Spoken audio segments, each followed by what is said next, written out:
guys, and welcome to another edition, episode 2 of CTT, Chubby Tackle Talk. I'm joined by the best in the business, my co-host, Bubba, Big Bubba No Trouble. What's up, brother? BB&T, proud to be here, boys. How are you? I'm doing well. And JT, the self-proclaimed Peanut King, we haven't figured that out, right? You know, I just got to say that we've got faces made for radio, and this is working out well. And I'm Big G, and we'll just leave it at that. All right, guys, welcome back to another week. I want to kick things off here. Just go around the horn with some quick hits of news going on this week, and Bubba, we'll bring it over to you. All right, guys, got a couple newsworthy bits coming out of the week that maybe you hadn't heard about that I wanted to throw out there for you real quick. So let's start with this. EA Sports College Football 25 has announced that there will be multiple announced teams on the program who have recorded over 4,000 hours of commentary. Reports include that Brent Musburger alone has recorded 200 hours just making comments about female fans in the crowd. The reports coming out of the quarterbacks coming from the draft, the Denver Broncos selected Bo Nix, largely because when he actually interviewed, the contents of his backpack contained athletic tape and a lacrosse ball to massage himself, and they said that made him football ready, as opposed to their old quarterback, Russell Wilson, who just showed up with a giant bag with money signs on it. Unfortunately, they're going to have the same result for both. Truth.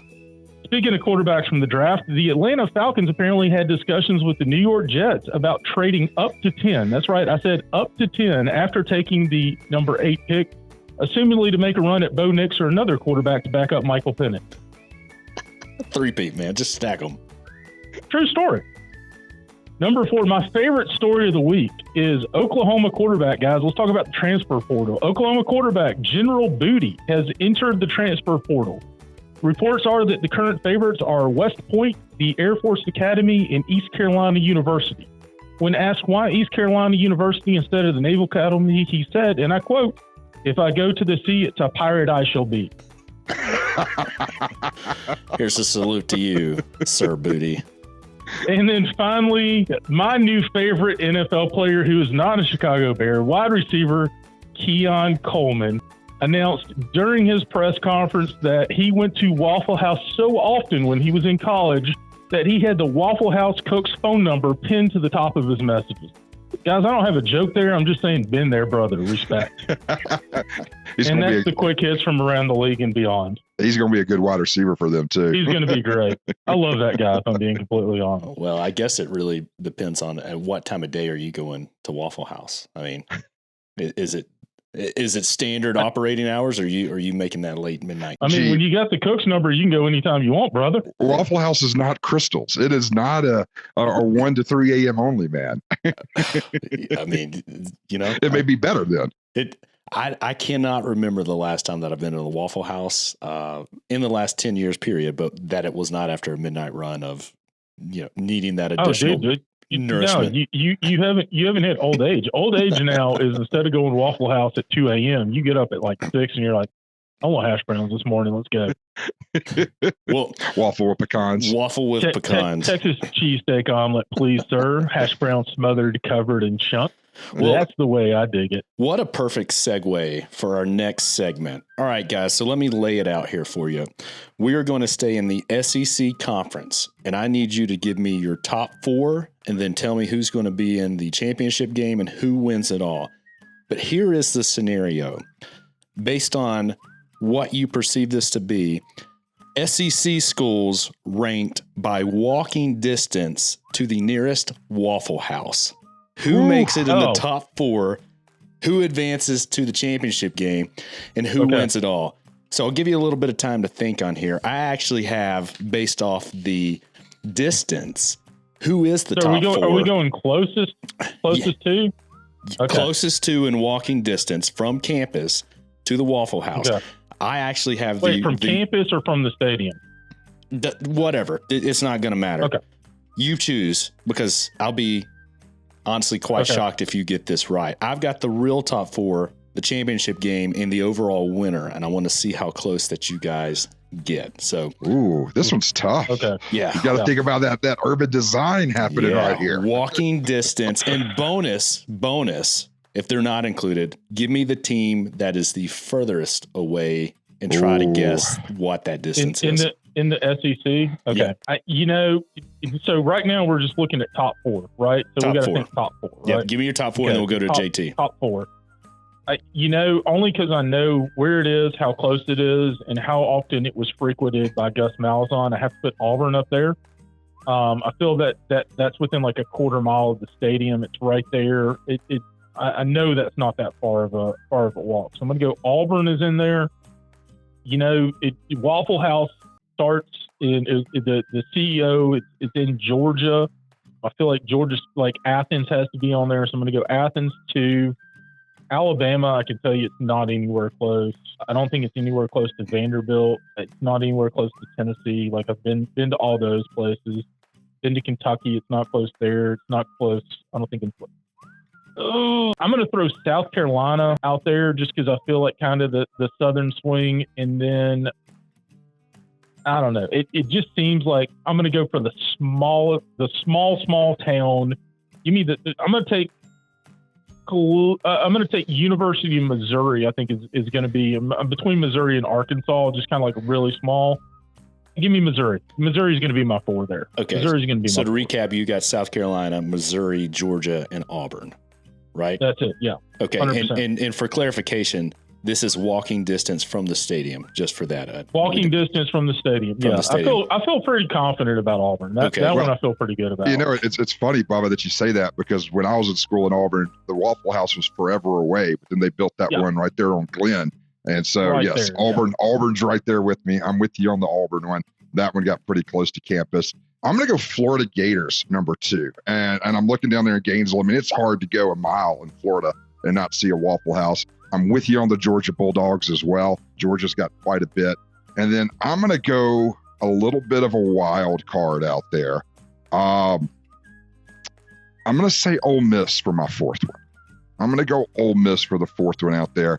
I'm back and forth. Is it going to be them or is it going to be Mississippi State? I could be wrong on this, but it's going to be one of those Mississippi. Let's go Ole Miss because they've got the much better campus overall. Okay. So JT, we'll stay with you here. We've got our 4. Who is in that 1-4 matchup? That 1-4, because I'm going to be shocked if it's not Auburn at number 1. So I'm going to go Auburn number 1. I'm going to go Ole Miss number 4. Okay. And then who do you have in the 2-3? So that's Georgia and Florida. Okay. And then Bubba, what about you? Who you have in the 1-4? All right. So I'm gonna go Auburn. Auburn's 1 because it's the most known team. I'm going to go Auburn, Missouri, and I kind of feel like it's a mistake. Like, I really feel like Missouri, for some reason, is the underdog. Like, just small town. The one chance to give them a run in the SEC. Right. Well, that's the reason why. But I know where that Waffle House is in Auburn. I've eaten at that Waffle House in Auburn. I know where that is. And then, like, Georgia, South Carolina is kind of the easy 2-3 because it makes the most sense for a matchup-wise. So I'm going to go Auburn, Missouri, and Georgia, South Carolina. That's kind of my playoffs there. Okay. And I don't know. I got to tell you guys, I'm looking back and I'm kind of afraid that LSU is like somehow stuck in there, but I just didn't know it. But. All right. So JT, fastest figure. Go ahead and give me your who advances into the championship game and then the winner. I'm going Auburn, Georgia into the championship, and I'm going Auburn to take it all. And I could be shockingly wrong, but that Waffle House is like a mile from the stadium. I mean, it's right off of campus. So the only way you're beating is that if you have a Waffle House on campus or in the stadium. Yeah, no, in the stadium is right. Is there one with a Waffle House in their stadium? This I don't know to be true, awesome, but they did. I'm not aware. All right, so you've got Auburn taking it all the way. Your 20, 24, 25 national championships of the Waffle House. Bubba, who do you have? All right, so give me, like I said, I feel like Missouri is like kind of the dark horse. Like, I don't know, but give me Auburn because I know, and if we're doing it by campus, that Waffle House is across the street from the campus. Like it's 50 feet from the campus, but it's about a mile. It's about a quarter mile, 3/4 mile maybe from the stadium. So that's pretty close. I don't know. I'm gonna. Here's a random tiebreaker because I have no clue. Even though Waffle House is in Georgia, even though I should pick Athens, Anthony Bourdain once went to a Waffle House South Carolina. And so I'm going to go, because I love Anthony Bourdain. Give me South Carolina going over Georgia. Auburn, South Carolina goes to the finals. And you know what? I'm just thinking about it, and here's the deal. In South Carolina, if you're in Columbia, South Carolina, what else do you have to do other than eat at the Waffle House as a student? I mean, they brought some big boy defensive linemen. Give me South Carolina for the win. Let's take an upset with the 3 seed in South Carolina. You know he's not going to give us Auburn. Like, I know I'm wrong in this. I know it's not. There's no way G sets us up for an Auburn win. Hey, but right. All right. But I think it's hilarious that we both know exactly where that we know 100% where the closest Waffle House to campus is. All right. For the tiebreaker, if there is one, or just for sanity's sake, the SEC school furthest, is that the word? Yeah. Most distance away from the Waffle House. Give me the school and projected distance. I'm going to go Oklahoma Sooners, and I'm thinking that you're greater than 20 miles. Okay. Bubba, what about you? Ooh. I feel like Oklahoma is a good guess. I don't know. I feel like Waffle House. I can't remember if I've ever seen a Waffle House in Texas or Oklahoma. That's kind of what's bugging me here. I feel like they're more Huddle House people. Yeah, and that's the question is, like, do I go Oklahoma or do I go Kentucky? Because I know it doesn't go up north either. Like, it's kind of contained. Did you just call Kentucky the North? Well, listen, if they didn't have bourbon, what would we really say about Kentucky? There it is. There it is. Would we really claim Kentucky if they didn't have bourbon? Kentucky Fried Chicken. It's in the name, man. All right, so give us your pick. Who is it? Just to be different from Jansen, give me Kentucky. Kentucky, and let's say 100 miles. 100 miles. Okay, so I'll go ahead and do the bracket reveal on furthest away. That would be in Aggieland, Texas A&M at 69.1 miles away. And after this episode, don't worry, they'll go out and buy the best Waffle House that money can afford, and they will quickly make their way up into the top 3. Second to that, and it's no contest, but Texas. So you were right on the Texas. Texas comes in at number 15, but they are 5.9 miles away. So Aggieland. Wow, that's a difference. That is quite the difference. There's a Waffle House in Austin, Texas, but there is not a Waffle House near College Station, which is much further east. Crazy. I'm actually shocked by that. Explains a lot. That's crazy. Explains a lot. All right, so here, the moment we all waited for, the big bracket reveal. I'm going to start from the bottom, coming in at number 4 in our 1 versus 4 matchup. Number 4, Auburn Tigers. Coming in at at least we knew 0.9 miles away. Okay, we were right. You were right at about a mile. And over there facing them, coming in at number 1 at 0.2 miles is South Carolina. Yes. So you're 1-4. Anthony Bourdain for the win, baby. Your 2-3 matchup, surprisingly, I knew you guys would not put them in there, but they're great at everything. Number 2, the University of Alabama at 0.2 or 0.4 miles away from the stadium, matching up against, of course, if they're gonna win the SEC, it's always gonna be Bama, Georgia. So UGA at 0.6 miles away. There's your 2-3. You got Bama, SC in the championship game, and as I revealed early, SC takes it for the win. Bubba, I'll be completely honest. I don't know where that Waffle House is in Tuscaloosa. Like, I'm gonna have to go down there. I'm actually gonna be down in Tuscaloosa next weekend. I'm gonna have to seek the Waffle House. Put it on. I'm gonna have to go. I'm going to have to go investigate the Waffle House. There's never a reason to go to Tuscaloosa, so I would have never gotten that one. Well, but I didn't think about this until now. The USC campus is not, or the USC stadium's not really on campus. It's like one of those that's outside of campus a little bit. That's a good point. Right, and I didn't even put that 2 and 2 together to get to that point too. So yeah, okay. Well, we were close, Bubba. Bubba nailed it. Bubba picked the champion. So Bubba, you didn't have the top 4, but you got the champion, which that was a wild card. It just felt like you start from Georgia and kind of move outward. But, with Missouri, like I said, like Missouri just kind of felt like, and same for Fayetteville, like I just kind of felt like maybe a random smaller town might have it closer. But, And we got to give good SC call something. in Texas. Yeah. And I'm good call in proud of Texas Norman. there, Jansen. I'm proud of Norman in Oklahoma for having one. Yeah, they're good for them. better than A&M there. 2.9 miles Better away, than A&M. to be exact. And I'm actually legitimately shocked because you want to talk about like tiny towns. As College Station is not a massive town, and there's really not a lot around it other than the university. So I'm a little shocked that they didn't have a closer Waffle House. Yep. So let's say 14 out of 16 are within 6 miles of a Waffle House walking distance. So anyways, guys, great job on that. Bubba, you take the win on that. So let's move it along to the next segment, the main event, if you will. We are going to continue our snake draft, but this time it is top quarterbacks from movies and TVs. And oh boy, do we have a good one today. Has to be a fictional quarterback, by the way. Has to be fictional. So right. So if Brett Favre shows up in Something About Mary, you're not picking Brett Favre. Can't do that. Can't do Dan Marino in Ace Ventura or Bad Boys 2. Like, you can't pick an actual quarterback. It has to be a fictional quarterback. So the Kurt Warner movie's off the table.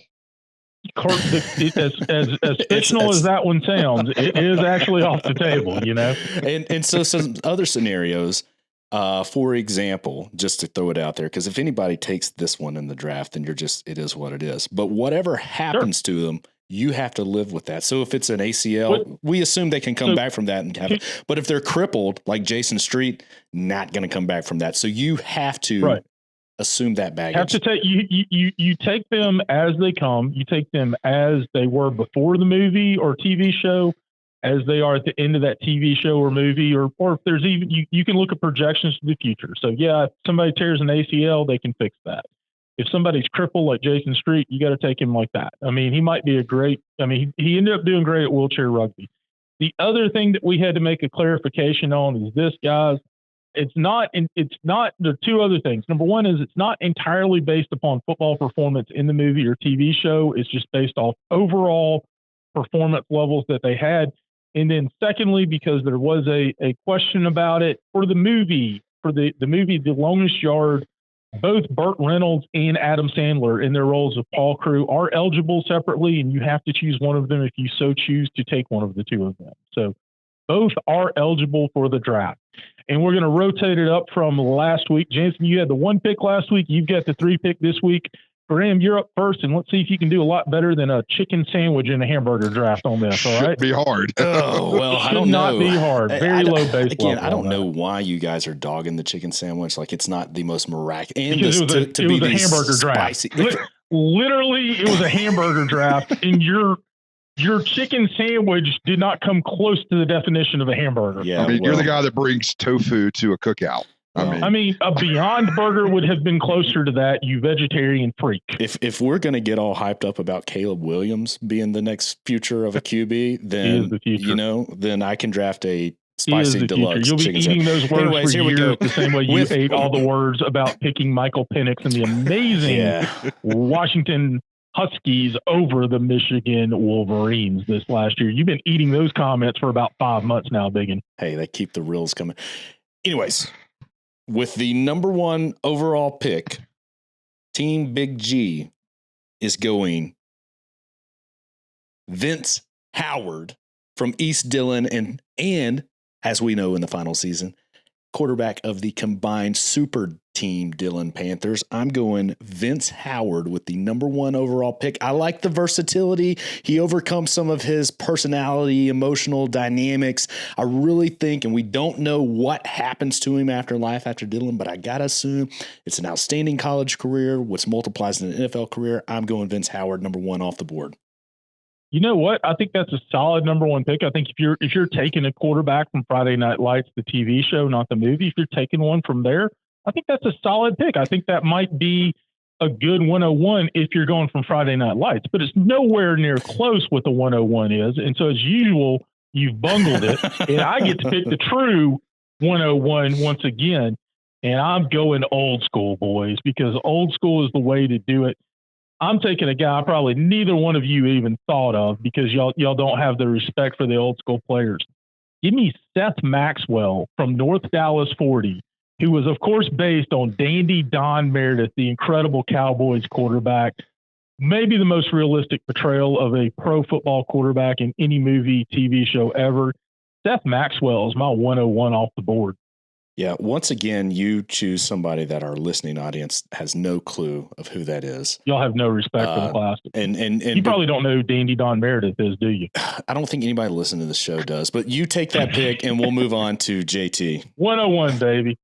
Look, I really thought my guy was going to get snatched up early, so I'm going to take him here at 3. And, you know, when you think of quarterbacks and you think of style and you think of attitude and somebody that just wants to win, there's no one better out there than Steamin' Willie Beeman. Jamie Foxx, any given.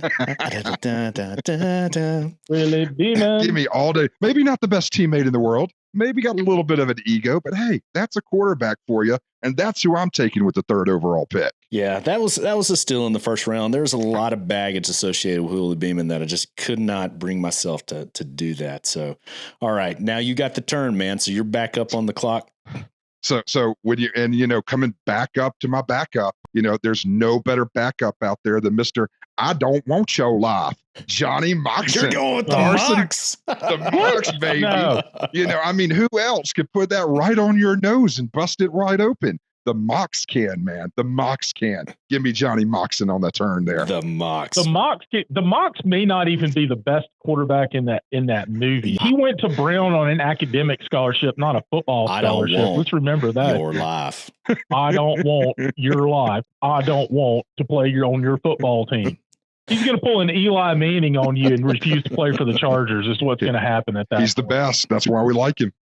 All right, it comes back up to me, and once again, I think this is a difference in drafting because Jansen, you're taking the flashy one season, did it great one time, whereas I've got to go once again with the veteran, the probable Hall of Famer, the guy that proved that he could do it over and over again. You had the right movie any given Sunday, but the wrong quarterback. Give me Cap Rooney, because Cap Rooney was a better quarterback. Maybe not at the end of his career. Maybe Steamin' Willie came in as a young buck after Cap had done it, but Cap had done it for a long time and had done it for a long time at a high level.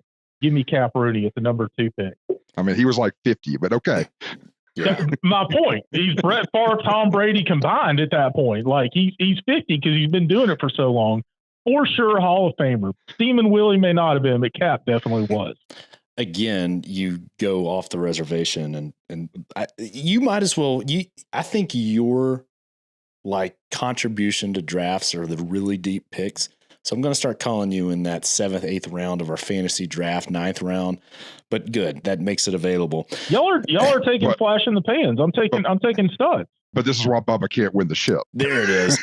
Well, hey, I think for me, a flashy pick would be to go with Flash Gordon, who saves the world. You stole it. I'm upset about that. I'm not going to go with it. I'm taking him off the board. He is probably the overall fan vote. I'm not going because I just have not seen that many. I'm not very familiar with the movie. So, well, also, can you really trust the Jets quarterback? You can. We're not going with that. So, you had talked about it before. Friday Night's the movie, or not Friday Night, Varsity Blues, correction. I'm going with the one that it all started it. The one that has led them year after year after year, that it will come back from that injury. He didn't lose his scholarship to Florida State. Give me Lance Harbor all the way, baby. The dude needs a washing machine to get it done. Come on. Give me Lance Harbor. All right, I guess I'm back up on the thing. You're back up on the flip then. 3rd round, starting it off. Let's hear it. Third round. So I've got kind of a wild card here. A guy that is in almost every TV ad, every series, whether it's pro wrestling, whether it's a new football league. He's the face of America at this point, and it's The Rock. Give me Joe Kingman from The Game Plan, a guy who lost his way, who found his way back from his daughter. Give me Joe Kingman. He always looked like a defensive tackle playing quarterback out there. He may not be the best, but if we're going for that wow factor when we come out of that locker room, give me The Rock at Joe Kingman. He had to have a lot of cut scenes because he moved like a defensive tackle in the quarterback's up. Yeah, a lot of fancy editing on that one. Yeah, he was not solid. All right. I'm a little proud of you guys because I got to admit, I thought before the third round, I thought deep about this. Obviously, I'm going deep picks. I'm going solid picks, going high level. And I thought by now I would see Shane Falco go off the board because the replacement, he came in as a replacement and did a good job. But you know what? That's not even the best quarterback that Keanu Reeves ever played. So I'm going to take another Ohio State graduate because Footsteps Flacco failed in the Sugar Bowl. He failed off the top. Let me go with the one quarterback that Keanu Reeves played that won a Heisman at Ohio State. That was a multi-time champion. You didn't see him play it in the movie, but he is a Heisman Trophy winner. Give me Johnny Utah from Point Break for my third round pick. Heisman Trophy winner Keanu Reeves is Johnny Utah. But he can skydive. He can throw the football. He can do whatever you want. Johnny Utah is my pick. The real winner here is Google search because after every one of your picks, everyone's going to have to go to Google search. Yeah. Well, and they will learn how smart I really am. Or the fact that you just did that same route and tried to go off the board. Again, another disappointing. And you went more right now backstory than movie. So I don't, there's an asterisk in that one, but okay. Continue to build your team. Johnny Utah, baby. I'm feeling really good right now. All right, let's go back. Let's look at a team, a guy that, maybe not the flashiest of quarterbacks, maybe not the do-it-all, but was crafty, knew how to build a team, knew how to motivate that team, even so much as to kissing one of his own players to build some unity in that locker room. We're talking about the person that Trevor Lawrence has his whole look after, Ronnie Sunshine Bass. Remember the Titans? Give us Sunshine here at this third pick. I think he's a liability. In that the most scripted football action in any movie I've ever seen. It's the most unrealistic, non-hard hitting, made for Disney football movie. And was he really the best quarterback on that team? Wasn't Rev a better quarterback than Sunshine? We don't look at the people that are 3 deep into the storyline. Rev was the starting quarterback before he got hurt, bro. Yeah. Rev was starting quarterback. Keep getting all these hurt people. Sunshine's the one that wins it all for him. Yeah. So I guess we're rolling back to me to close and start the fourth and final round of our draft. Wait. No, wait. It's back to JT. Okay. Jansen's back for fourth round. And then gotcha. Don't take my turn. Don't take my turn. Because this is the one I'm most excited about. And you saved him for number 4. Good. Thanks for correcting me. For the fourth round here. And I'm talking about a guy that was constantly bullied and ridiculed and made to really not feel like he was the stud that he was. We're going all the way back to Revenge of the Nerds, Stan Gable. Oh, what a deep cut. We're talking about a good pick. I love it. Ultimate jock, star of the team. And those dang nerds would always get in the way and not let him have the sunshine he deserved. That man was throwing javelins. That man was throwing footballs. That man was doing anything he could. And with the fourth pick, I'm taking Stan Gable. I like it, except for the fact that he got completely punked by the nerds. But if we're going to talk, by the way, if you want to talk about fictional football players, not Stan Gable. One of my favorite fictional football players of all time is Ogre. Ogre's the man. I loved Ogre. And Booger. What a great pick. Great movie, deep cut. I love it. All right, so it's coming back to me. I got the middle pick here again. There's a few different ways I could go. There's a few different ways that I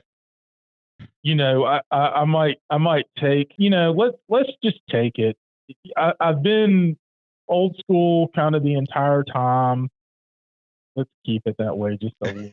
I'm going to go, you know what? He's got off the field problems, but what player doesn't right now? I'm going to take Joe Kane from the program. A little bit of an alcoholic, but again, Heisman Trophy contender.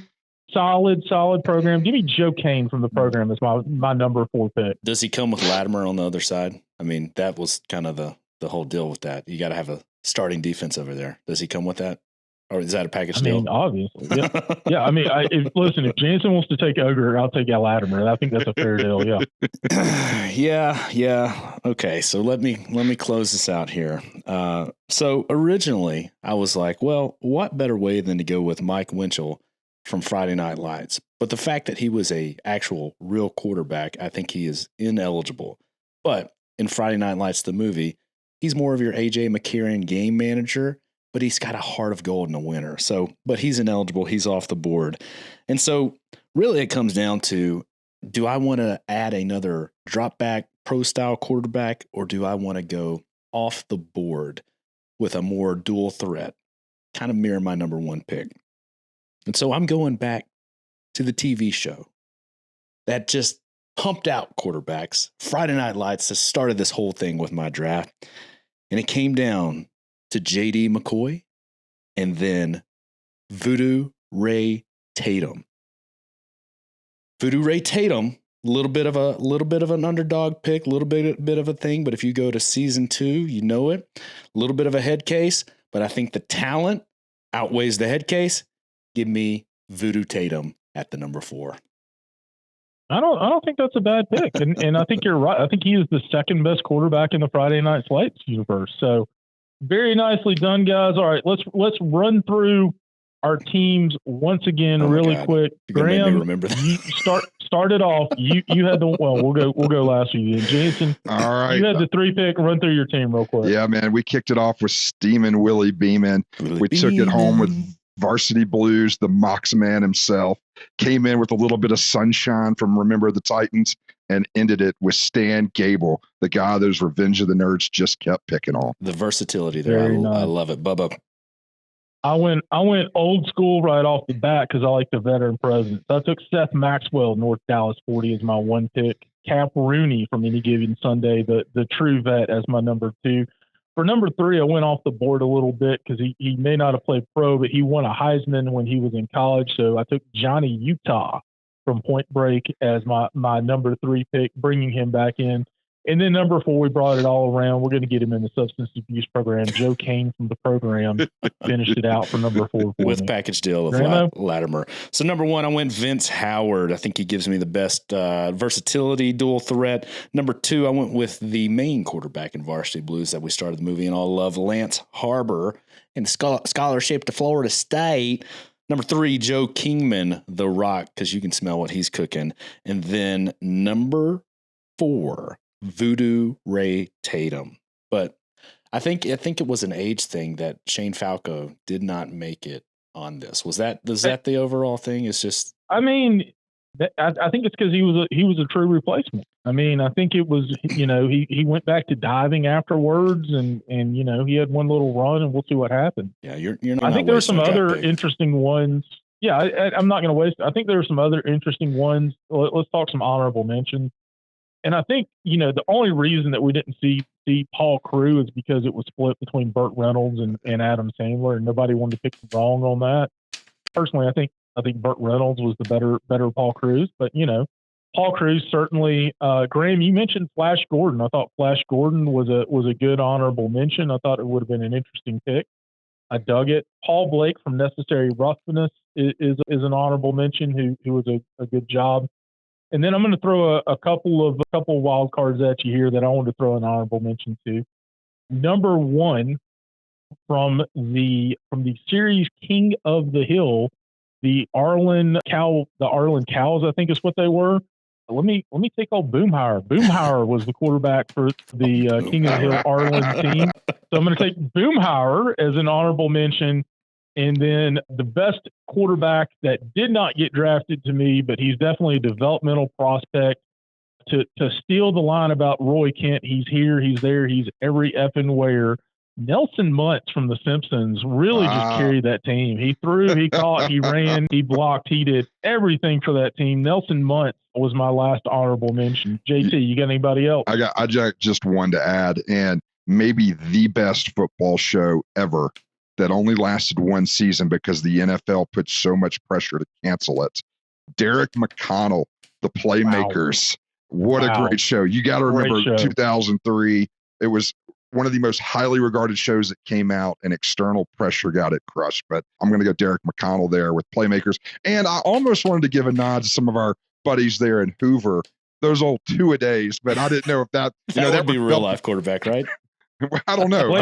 Blake Davis, I don't know. Fictional quarterback, ladies and gentlemen. Fictional quarterback. It kind of borderline there, but come on, our old guys at TV two-a-days was, we got to throw some love out there for that. We got to give that. I got some honorable mentions here.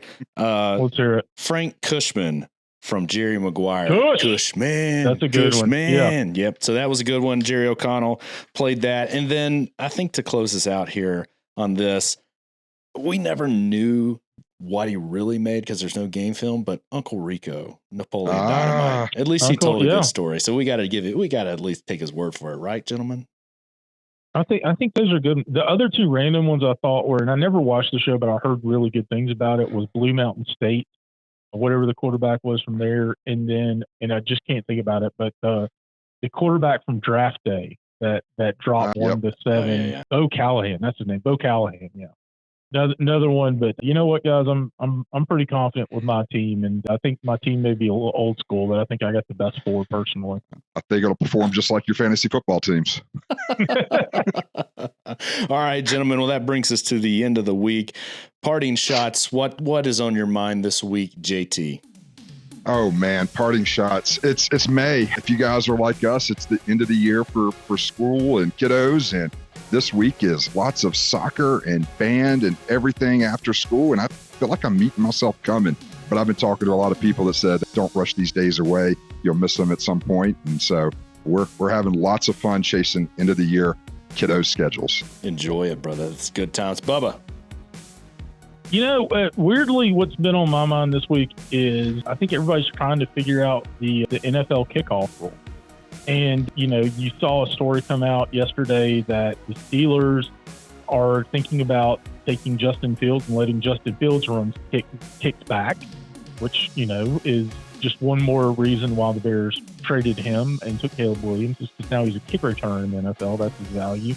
And then the Denver Broncos actually took a guy out of unsigned free agent from Alabama State by the name of DJ West, who has -4 receiving yards life from college, but it has an average return of 27 yards on kick return. So I think everybody's trying to figure out how to game the new kick return rules. And, as we get into the new season, I think that's going to be one of the most interesting things to watch, is how everyone takes the new rules and approaches them. Well, good stuff there. That still gives us hope if you can put up a stat like that and make it to the NFL, undrafted or not. Yeah. What's on my mind this week? Well, this is the week of the year for me, where it's if there is GoFundMe donations, please send them my way. As today I have 2 birthdays, my wife and my son, followed quickly by anniversary, followed quickly by Mother's Day, which everybody is impacted by that. But on top of that, we also celebrate the Derby and Cinco de Mayo, and I'm not a Star Wars guy, but if we did, may the 4th be with you as well. So big week for us coming up starting today. And so I will post my Venmo here if you guys just want to send money to all of our listeners out there. I'm gonna throw it back to you for a little inside baseball on this one, though. For those in the know, thoughts and prayers to you with Cinco de Mayo coming up and tacos and tequila. Thoughts and prayers to you, my friend. Hey, I survived. Anyways, that's it. Well, guys, we appreciate you listening to us for another episode. Hopefully you come back. But that's a wrap. Out. Peace.